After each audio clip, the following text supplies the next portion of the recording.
Trump వల్లే యుద్ధం ఆగింది. ట్రంప్తో పుతిన్ ఫోన్లో చర్చలు. పుతిన్ సీనియర్ సలహాదారు యూరీ ఉషకోవ్ వెల్లడి. భారత్ పాకిస్తాన్ల మధ్య యుద్ధం అమెరికా అధ్యక్షుడు డొనాల్డ్ ట్రంప్ వ్యక్తిగత చొరవతోనే ఆగిందని రష్యా పేర్కొంది. డొనాల్డ్ ట్రంప్ రష్యా అధ్యక్షుడు పుతిన్ బుధవారం ఫోన్లో జరిపిన చర్చల్లో ఈ అంశం ప్రస్తావనకు వచ్చినట్టు తెలిపింది. అయితే భారత్ పాకిస్తాన్ యుద్ధానికి సంబంధించి ఏమేం చర్చించారనేది మాత్రం పేర్కొనలేదు.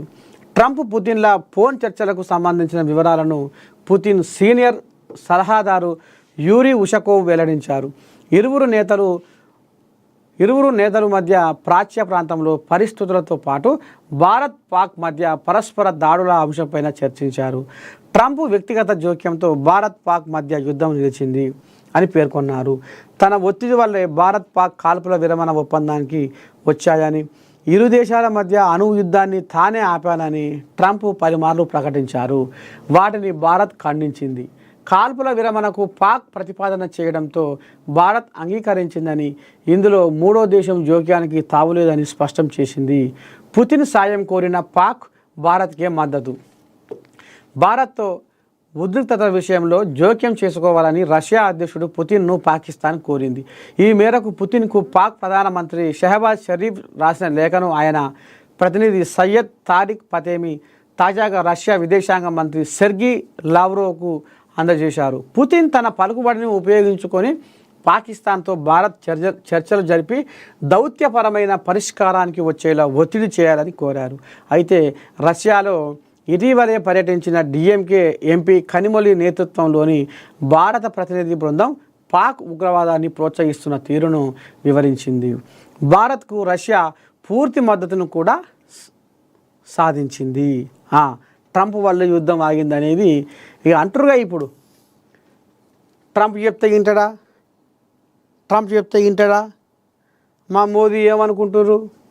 మా మోదీ దేశ గురువు, మా మోడీ విశ్వగురువు, మా మోడీ ఆడంగా నడుస్తుంటే ప్రపంచ దేశాల అధ్యక్షులు లేచి నిలబడి చప్పట్లు కొడతారు, అవసరమైతే కాళ్ళు కూడా ముక్తారు. అంత పలుకుబడి ప్రచారం ఉంది మా మోడీకి అని మరి చెప్పుకుంటారు కొంతమంది. మరి ఇప్పుడు ట్రంప్ ఫోన్ చేయగానే యుద్ధం ఆపుడేంది? నడుమంతరంగా కాడెత్తేసుడేంది? నా వల్ల యుద్ధం ఆగిందని ట్రంప్ చెప్పుకున్నాడేంది? ఇదంతా ఇక చర్చలు నడుస్తూ ఉన్నాయి. ఇక మరి రేపు మరి అసలైన కారణం ఏంది, బలమైన కారణం ఏంది, ఎందుకని ఆపిండు, ఏమిటికి ఆపిండు, ఎట్టట సంగతి ఏంది, ఏం కథ అనేది మునుముందు పక్కా తేడతెలం అవుతుంది.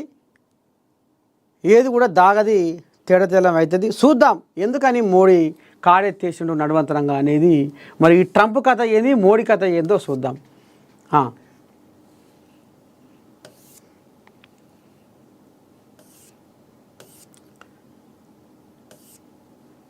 ఇంకేంది?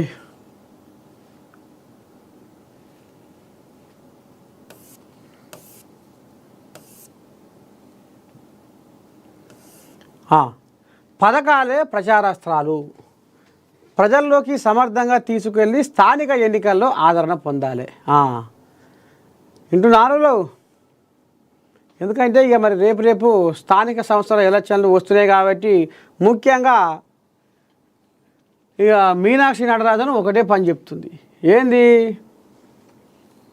అందరూ కార్యకర్తల కానించి, చోటా మోటా నాయకుల కానించి, లీడర్ల కానించి, ఎమ్మెల్యేల కానించి, ఎంపీల కానించి, మినిస్టర్ల కానించి అందరూ సమన్వయంతో పనిచేయాలి.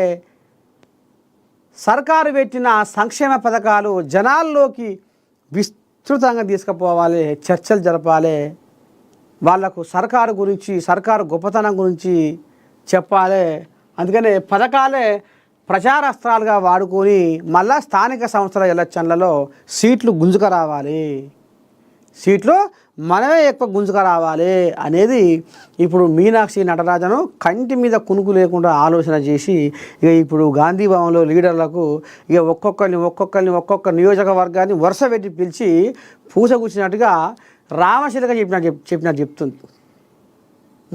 చూడాలి మరి ఎట్టేట సంగతి రేపు మరి ఎన్ని సీట్లు వస్తాయి, స్థానిక సంస్థల ఎలక్షన్లల్లో కాంగ్రెస్ కథ ఏంది, బీజేపీ కథ ఏంది, బీఆర్ఎస్ కథ ఏంది, ఎర్ర జెండాల కథ ఏంది అనేది ముందు చూద్దాం.